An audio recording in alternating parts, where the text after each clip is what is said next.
जमशेदपुर, ऊंचे ऊंचे कारखाने और पिघला हुआ स्टील, लेकिन यहाँ इंडस्ट्री से बढ़कर भी बहुत कुछ है। जमशेदपुर सपनों की ताकत का प्रमाण है। यहाँ प्रकृति और प्रगति साथ साथ रहते हैं। हजारों लोगों की मेहनत से बना यह शहर जमशेदपुर उम्मीदों का शहर है। जमशेदजी टाटा ने आत्मनिर्भर भारत का सपना देखा। उन्होंने स्टील प्लांट स्थापित किया जो प्रगति का प्रतीक बना। उनका सपना एक मिसाल शहर बनाने का था। जमशेदपुर की कहानी एक प्रेरणा है। जमशेदजी टाटा सिर्फ एक उद्योगपति नहीं बल्कि एक राष्ट्र निर्माता थे।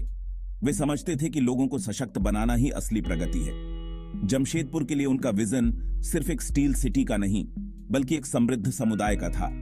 Tata iron and steel company यानी टिस्को की नींव रखी गई। हालांकि जमशेदजी टाटा अपने सपने को पूरी तरह से साकार होते हुए नहीं देख सके, लेकिन उनकी विरासत को उनके बेटों दोराबजी टाटा और रतनजी टाटा ने आगे बढ़ाया।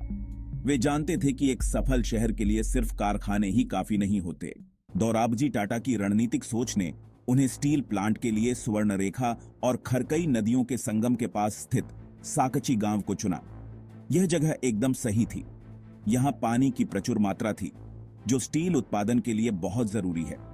इसके अलावा यह क्षेत्र लौह अयस्क और कोयले से समृद्ध था जो स्टील बनाने के लिए कच्चे माल हैं। घने जंगल निर्माण के लिए ईंधन और लकड़ी प्रदान करते थे।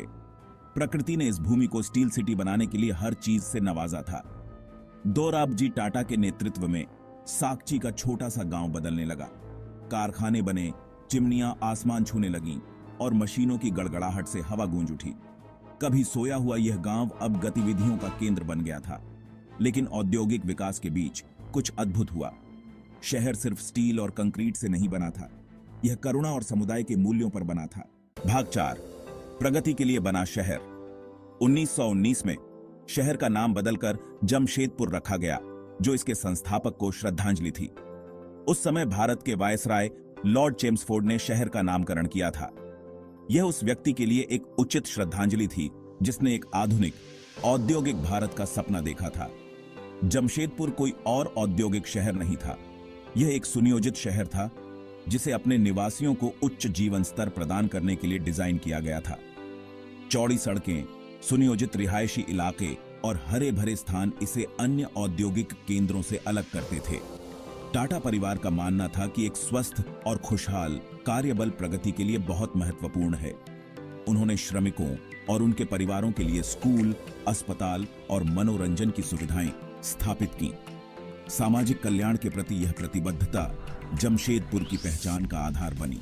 भाग 5, कारखानों से परे जीवन का रंगमंच। जमशेदपुर का दिल भले ही उसका स्टील प्लांट हो, लेकिन इसकी आत्मा इसकी जीवंत सांस्कृतिक विविधता में बसती है। यह शहर विभिन्न पृष्ठभूमि, धर्मों और भाषाओं के लोगों का घर है। यहाँ विविधता का जश्न मनाया जाता है जो एक अनोखा और सामंजस्यपूर्ण सामाजिक ताना बाना बनाता है। शहर में पार्क और उद्यान हैं जो निवासियों को औद्योगिक परिदृश्य से राहत प्रदान करते हैं। जुबली पार्क अपने विशाल लॉन और जीवंत फूलों की क्यारियों के साथ हरियाली के प्रति जमशेदपुर की प्रतिबद्धता का प्रमाण है। XLRI और NIT जमशेदपुर जैसे शिक्षण संस्थानों ने राष्ट्रीय पहचान अर्जित की है जो पूरे भारत के छात्रों को आकर्षित करते हैं। शहर की स्वास्थ्य सेवाएं भी अपनी गुणवत्ता और सामर्थ्य के लिए प्रसिद्ध हैं। जमशेदपुर सांस्कृतिक स्थलों से भी भरपूर है। देवी काली को समर्पित सुंदर साकची मंदिर शहर के आध्यात्मिक पक्ष का प्रतीक है। टाटा स्टील जूलॉजिकल पार्क वनस्पतियों और जीवों की एक विस्तृत श्रृंखला का घर प्रकृति प्रेमियों के लिए एक लोकप्रिय गंतव्य है। भाग 6, जमशेदपुर, उम्मीद और प्रगति की किरण। इतने सालों में जमशेदपुर एक प्रमुख औद्योगिक केंद्र के रूप में विकसित हुआ है। टाटा स्टील शहर की आर्थिक रीढ़ बनी हुई है, लेकिन टाटा मोटर्स सहित अन्य उद्योगों ने भी यहां अपना संचालन स्थापित किया है, जिससे शहर की अर्थव्यवस्था को और बढ़ावा मिला है। जमशेदपुर मेहनतकशों का शहर है जो लाखों लोगों के पसीने और मेहनत से बना है। यह संस्कृतियों का संगम है, भारत की विविधता का प्रमाण है, लेकिन सबसे बढ़कर जमशेदपुर उम्मीद का प्रतीक है, जो इस बात का एक शानदार उदाहरण है कि दृष्टि, दृढ़ संकल्प और प्रगति के प्रति प्रतिबद्धता से क्या हासिल किया जा सकता है। जैसे जैसे हम भविष्य की ओर देखते हैं, जमशेदपुर की कहानी प्रेरित करती रहती है।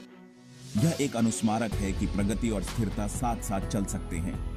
यह उम्मीद की किरण है जो हमें दिखाती है कि औद्योगिकरण की चुनौतियों के बीच भी हम ऐसे शहर बना सकते हैं जो समृद्ध और रहने योग्य दोनों हों।